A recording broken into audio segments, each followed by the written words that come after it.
a pesar de que en la tradición de la Torá, digamos, en los escritos de la Torá, la tumba de Moshe no sabemos dónde está, que según la tradición es para que no se idolatre la figura de Moshe, en la tradición del Islam, el Islam sí tiene la tumba de Moisés, porque la tumba de Moisés, el Islam sí la sitúa, digamos, hay una zona geográfica, cuando uno va hacia Qumran, es Así curioso es. que es camino a los Esenios, donde está la tumba de Moisés que es pasando el Jordán. Cuando nosotros en el texto de la Torá sabemos que Moisés muere, entre comillas, porque no sabemos si muere, es decir, queda vivo, estaba esperando su muerte, ¿no? Estaba esperando su muerte hasta que muere, pero básicamente lo que parece ser que la tradición propone es Moisés no quiere mostrar dónde es enterrado, porque si no, imagínate la peregrinación del pueblo de Israel a esa tumba, ¿no? Si supiéramos realmente dónde está la tumba de Moisés, hubiera sido, eso sí, una tumbalatría, ¿ok? Entonces, yo creo que por eso dije al principio, cuando comenzamos este diálogo, de tratar de ir al núcleo de la cuestión, ¿no? Podemos decir un tema cultural que ya viene de la época de la República Romana, porque los romanos adoraban a sus Ujú. antepasados, así que esto parece ser que también es muy antiguo culturalmente, y lo que yo también creo que es una inspiración de tipo energético, ¿no? Es decir, yo, por ejemplo, estoy estudiando durante todo el año los escritos de Isaac Luria, y me parece que cuando voy a la tumba de Lari, lo cierto es que hay una especie de, yo diría, respeto cultural o de honor o de kabod, como decimos en hebreo, a aquel que de alguna manera nos legó. Y creo que energéticamente en esos escritos sí hay una vibración con respecto al alma. Es decir, entiendo que los escritos sí tienen un efecto de comprender la vibración del tzadik a partir de la comprensión del escrito. Y lo digo porque muchas veces cuando llega uno a profundizar tanto sobre un mismo autor, se va impregnando de la mentalidad del autor a tal punto que ya a las 2 páginas comprendes el autor hacia dónde va a ir y empiezas a vibrar con el alma del autor.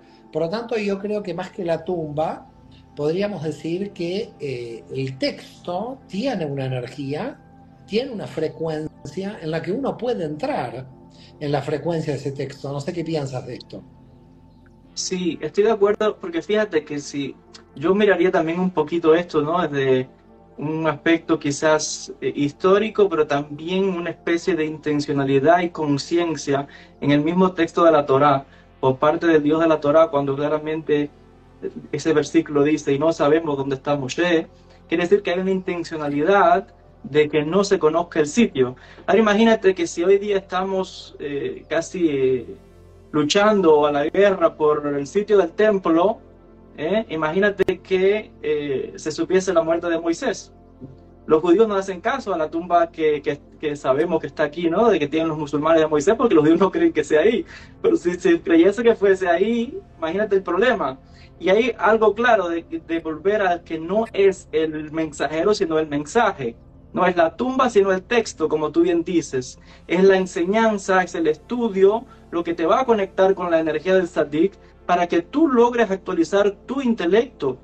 Entonces, claro, tienes, yo creo que una tendencia de aquellos que comprenden ese lado y tienes luego, bueno, pues la parte más básica que se la vas a decir al pueblo para que de alguna manera también haya una especie de beneficio, de memoria, de preservación de una memoria de un sabio. Quizás, yo diría esos 2 aspectos ahí. Entiendo, entiendo. De todas maneras, volviendo a nuestra época actual, queda claro que para muchos seguidores, por ejemplo, del Rebbe de Lubavitch, el ir a la tumba y rezar y conectarse tiene muchos beneficios. De hecho, dentro de ese movimiento hay una serie de personas que hablan de milagros en relación con esta tumba.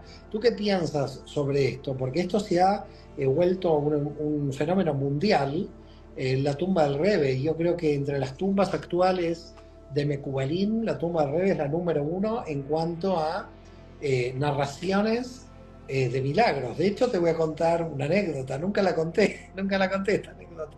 Era la que me faltaba y ya revelé todo. Esta anécdota es que yo durante 3 años, ya era jovencito, estudié con la gente de Chabad Lubavitch en Buenos Aires. Tú no sé si sabes de esto. Y me tenían que operar de la rodilla. Y entonces la gente de Chabad me dijo, queremos enviarle a la tumba del Rebe un fax. ¿Te acuerdas? Que cuando existía el fax. Y Sí. yo le dije, no, ¿qué fax? Yo en ese momento no estaba en la Kabbalah, era más que racionalista. Dije, no, no, no, qué tumba, qué esto. Bueno, y parece ser que yo cuando fui al médico me dijeron hay que operar, porque usted tiene un problema en la rodilla que hubo días y días que no podía caminar con la pierna. Hasta que voy al médico a la semana, de repente se me va el dolor, saca radiografía y dice, no tiene nada. Le digo, ¿cómo no tengo nada? No, no, esto es una cosa rarísima. Y después la gente de Chabad me dijo que habían enviado el fax a la tumba al Rebe. Así que tengo un problema con la tumba al Rebe. Yo no creo que tenga ningún poder, pero a mí me pasó algo con mi rodilla. Por lo tanto, claro, se te escapan algunas de estas cosas de lo racional, ¿no? Cuando pasan estas cosas, tú dices, yo lo viví y mi racionalidad no llega a este nivel. Sí, totalmente. El tema de los milagros en las tumbas de Tzadikim, de santos, vuelvo a enfatizar que es algo generalizado mundial, pero es cierto que en el judaísmo hay muchas historias. Puedo hablarte ahora, por ejemplo, de la tumba de Rabbi Jacob Abu Hatzer en Egipto. Hay libros completos de historias de milagros y cosas que no, como sobrenaturales, de que sucedieron en esa tumba. De, como bien dices, la tumba del Rebe, que tienes hasta presidentes, congresistas que van a ese sitio, personas de todo el mundo que van a, de alguna manera, no sé la verdad que buscan allí, pero yo también he estado allí, entonces Bueno, a hay ver, algo en esos sitios. tú nombraste ya el gran cabalista Israel Abu Hatzaira, conocido mundialmente como el Baba Sali, y mucha gente dice de beber el agua de Baba Sali. Yo nunca bebí esa agua, pero parece que hay algún agua que está por su tumba. ¿Por qué se habla del agua del Baba Sali? Sí, eso es porque el Baba Sali en vida, él daba a las personas cuando iban a verlo unas botellas de agua que él le hacía rezos. Entonces le decía que untasen esa agua al enfermo o que le diesen de beber y la gente decía que se curaban. Entonces es que él hacía una especie de rezos al agua y pues se hizo famoso esa famosa agua del Baba Sali, igual que también las famosas botellas de Arak, la bebida Arak.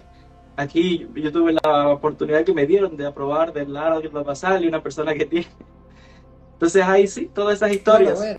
bueno, ahí te das cuenta por qué motivo en la tradición de las monarquías europeas todo el mundo se quiere bautizar con el agua del Jordán. Es decir, muy poca gente lo sabe, pero todos los monarcas de Europa piden para el bautismo el agua del Jordán. ¿Qué tipo de energía considera la tradición de la Iglesia de extraer el agua del Jordán para que se produzca este tipo de energía, ¿no? Más allá de que del agua ya sabemos el tipo de energía de transformación que tiene el agua, ¿no?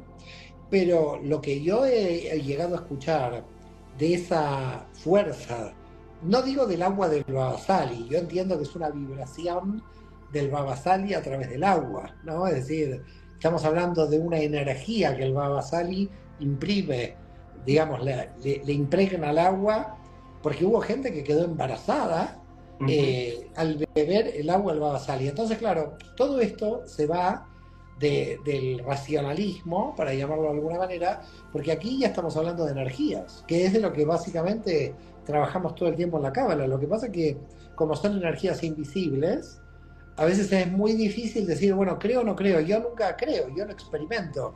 Y a mí mi rodilla se curó. Entonces, yo no puedo decir toda la gente que va a ir a la tumba se va a curar de algo. Pero lo que puedo decir es que cuando hay una energía que indudablemente el receptor, el CLI del receptor, tiene una gran emuná para la entrada de esa energía. Es decir, tenemos que empezar a entrar en los secretos de por qué sucede esto. Es decir, esto sucede no solamente porque hay un dador, sino porque hay un receptor que está dispuesto por su confianza en el mensaje del tzadik a recibir esa energía. Si no, indudablemente, si el receptor está cerrado, tampoco esto funciona. El receptor tiene que estar abierto al dador.